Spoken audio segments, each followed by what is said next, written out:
अऊज़ुबिल्लाहि मिनश्शैतानिर्रजीम बिस्मिल्लाहिर्रहमानिर्रहीम वसल्लल्लाहु अला मुहम्मदिन व आलि बैतिहि अत्तय्यबीन अत्ताहिरीन अलमासूमीन। इमाम ज़मान अज्जलल्लाहु फ़रजहु शरीफ की विलादत के इस्बात के सिलसिले में हमने गुज़िश्ता क़िस्त में चंद उमूर को ज़िक्र किया था कि अल्लाह सुब्हानहु व तआला का ये इरादा है कि वो अपने दीन और अपने इस्लाम का आखिर ज़मान में बोलबाला चाहता है और वो इमाम ज़मान अज्जलल्लाहु फ़रजहु शरीफ के हाथों होगा, जिसकी वजह से ये हमें मानना पड़ेगा कि इमाम अलैहिस्सलाम की विलादत हो चुकी है। इस सिलसिले में हमने चंद और उमूर को ज़िक्र करना मुनासिब समझा है कि जो इमाम ज़मान अलैहिस्सलाम की विलादत के इस्बात में इंतहाई मुफीद और इंतहाई मुहिम नुकात शुमार होते हैं। किसी भी तारीख़ी वाक़े को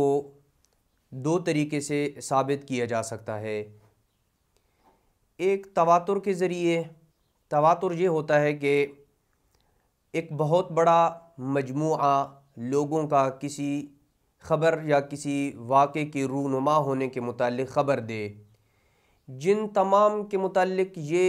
एहतिमाल ना दिया जा सकता हो कि ये सारे के सारे झूठ बोल रहे हैं। फ़र्ज़ करें 200 या 300 बंदा अगर किसी वाक़े के रूनुमा होने की ख़बर देता है तो ये एहतिमाल पैदा नहीं होता है कि ये सारे के सारे झूठ बोल रहे हैं और ये सारे के सारे झूठ के ऊपर इकट्ठे हो चुके हैं। ये तवातुर कहलाता है और किसी भी तारीख़ी वाक़े को इसके ज़रिए साबित किया जा सकता है। दूसरा तरीका ये है कि अगर हमारे पास किसी वाक़े को साबित करने के लिए तवातुर मौजूद ना हो, यानी एक बंदा, दो बंदे, तीन या चार पाँच बंदे जो बग़ैर तवातुर किसी वाक़े के रूनुमा होने की ख़बर दें, तो इसके ज़रिए यूँ हम उस वाक़े को साबित कर सकते हैं कि अगरचे ये ख़बर वाहिद के ज़ुमरे में आता है कि अगर कोई एक शख्स ख़बर देता है, लेकिन अगर इसके साथ कुछ ऐसे कराइन मिल जाएं कि जिन कराइन की रोशनी में हमें ये यकीन हासिल हो जाए कि वो वाक़या रूनुमा हो चुका है, तो इसके ज़रिए भी उस तारीख़ी वाक़े को साबित किया जा सकता है। इसे इल्मी ज़ुबान में हिसाब एहतिमालात कहा जाता है। हिसाब एहतिमाल, जिसकी मिसाल अगर मैं यूँ दूँ तो ये मुबालगा नहीं होगा कि अगर मुझे किसी शख्स के बीमार होने का इल्म हो कि वो एक मूज़ी मर्ज़ में मुब्तला है, एक शख्स आकर मुझे ख़बर देता है कि फ़लाँ शख्स उस मूज़ी मर्ज़ से शिफा याबी पा चुका है, इस ख़बर से मुझे 50% एहतिमाल होता है कि मुमकिन है कि वो शिफा याब हो चुका हो। लेकिन जब मैं उसे अपनी आँखों से देखता हूँ, पहले मैं देखता था कि वो दवा इस्तेमाल कर रहा था, लेकिन अब मैं जब उसे देखता हूँ तो वो दवा का इस्तेमाल नहीं करता है,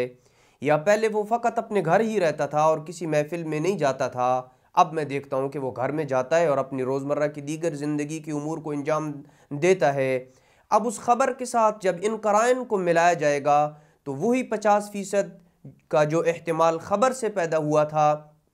ये बढ़ के 80%, 90% और 100% तक भी हो जाता है। इसे हिसाब एहतिमाल कहा जा सकता है। लिहाजा इमाम ज़मान अज्जलल्लाहु फ़रजहु शरीफ की विलादत को या हम तवातुर के ज़रिए साबित कर सकते हैं या हिसाब एहतिमालात के ज़रिए साबित कर सकते हैं। तीसरा वो नुक्ता जिसको बयान करना इंतहाई ज़रूरी है इमाम अलैहिस्सलाम की विलादत के बयान के सिलसिले में, कि ख़बर मुतवातिर और ख़बर गैर मुतवातिर में एक इंतहाई अहम फ़र्क ये है कि ख़बर गैर मुतवातिर में जो ख़बर देने वाला शख्स होता है उसके उसका काबिल मौसूक होना या उसका सिका होना ये शर्त है, लेकिन ख़बर मुतवातिर में ख़बर देने वाले का सिका या काबिल मौसूक होना ये शर्त नहीं है।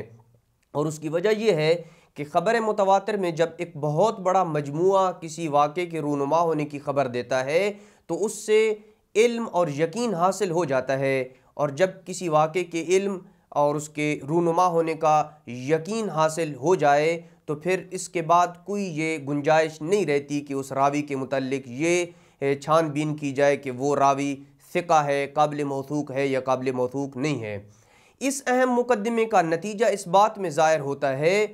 कि इमाम अलैहिस्सलाम की विलादत के मुताल्लिक़ वो रिवायात चूँकि हद तवातुर तक पहुँची हुई हैं, लिहाजा इस बहस का कोई माना ही नहीं है कि ये कहा जाए कि फ़लाँ रिवायत ज़ईफ़ है या फ़लाँ रिवायत ज़ईफ़ नहीं है या फ़लाँ रिवायत की सनद दुरुस्त नहीं है। इसलिए कि रिवायत के ज़ईफ़ होना या उसकी सनद को दुरुस्त ना समझना, ये ख़बर गैर मुतवातिर में ये बात कार फरमा होगी और मुफीद होगी, लेकिन ख़बर मुतवातिर में ये बहस ही नहीं आएगी कि ये फ़लाँ रिवायत की सनद दुरुस्त है या दुरुस्त नहीं है और फ़लाँ रिवायत ज़ईफ़ है। इसलिए कि एक बहुत बड़े मजमूए ने जिस वाक़े के रूनुमा होने की हमें ख़बर दी है, उससे हमें यकीन और इल्म हासिल हो चुका है। तीसरा वो मुकद्दमा जिसको विलादत के इस्बात में बयान करना ज़रूरी है कि अगर किसी वाक़े पर रिवायात का एक बहुत बड़ा मजमूआ हो और वो तमाम की तमाम रिवायात एक ज़ाविया और एक नुक्ते के ऊपर मुत्तफ़िक हों, लेकिन उन तमाम रिवायात में उनकी तफसीलात में और उनकी जुज़इयात में थोड़ा बहुत अगर इख्तिलाफ़ मौजूद हो, तो ये करीन अक़ल नहीं है कि वो नुक्ता, वो ज़ाविया जिसके ऊपर तमाम रिवायात मुत्तफ़िक हैं, उसको ही ठुकरा दिया जाए। मिसाल साथ इस नुक्ते को और इस मुकद्दमे को यूँ वाज़े करूँ कि अगर कोई शख्स की सेहतियाबी के ऊपर 100-200 बंदा आकर हमें ख़बर देता है कि फ़लाँ बंदा सेहतियाब हो चुका है, जो कि एक बूज़ी मर्ज़ में मुब्तला था, लेकिन वो कोई एक शख्स कहता है कि वो सुबह के वक़्त सेहतियाब हुआ, एक शख्स कहता है कि ज़ोहर के वक़्त सेहतियाब हुआ, एक शख्स कहता है कि रात के वक़्त सेहतियाब हुआ, एक शख्स कहता है कि फ़लाँ दवा खाने से वो सेहतियाब हुआ, एक शख्स कहता है कि नहीं ये दवा नहीं, फ़लाँ दवा खाने से ये सेहतियाब हुआ। तमाम का तमाम इत्तेफाक रखते हैं कि वो सेहतियाब हो चुका है और तंदुरुस्त हो चुका है, लेकिन किस वक्त हुआ, किस तरीके से हुआ, इसमें इख्तिलाफ मौजूद है। वो रिवायात जो इमाम ज़मान अज्जलल्लाहु फ़रजहु शरीफ की विलादत के ऊपर तवातुर की हद तक पहुँची हुई हैं, वो सारी की सारी एक नुक्ते के ऊपर मुत्तफ़िक हैं और वो कि इमाम अलैहिस्सलाम की विलादत हो चुकी है। लेकिन रिवायात के अंदर मौजूद थोड़ा बहुत इख्तिलाफ़ कि बाज़ रिवायात में इमाम अलैहिस्सलाम की वालिदा का नाम नरजस बयान हुआ है, बाज़ रिवायात में इमाम अलैहिस्सलाम की वालिदा का नाम सोसन बयान हुआ है, बाज़ रिवायात में इमाम अलैहिस्सलाम की विलादत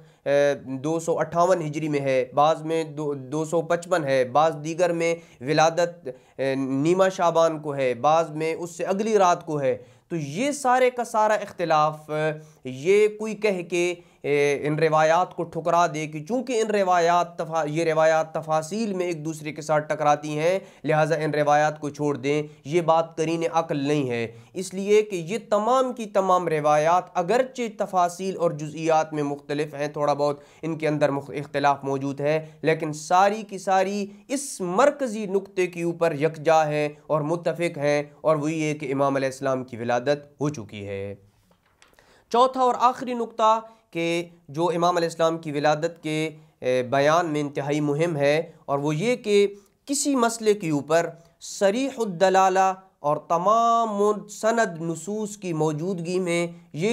हक़ किसी शख्स को नहीं पहुँचता कि वो इन क़त्ईउद दलाला और ताम्मुस सनद रिवायात के मुकाबले में अपना इज्तिहाद करे, इसलिए कि ये इज्तिहाद नस के मुकाबले में इज्तिहाद कहलाता है। और इमाम ज़मान अज्जलल्लाह फ़रजहु शरीफ की विलादत के ऊपर हमारे पास सरीहुद दलाला और ताम्मुस सनद रिवायात जो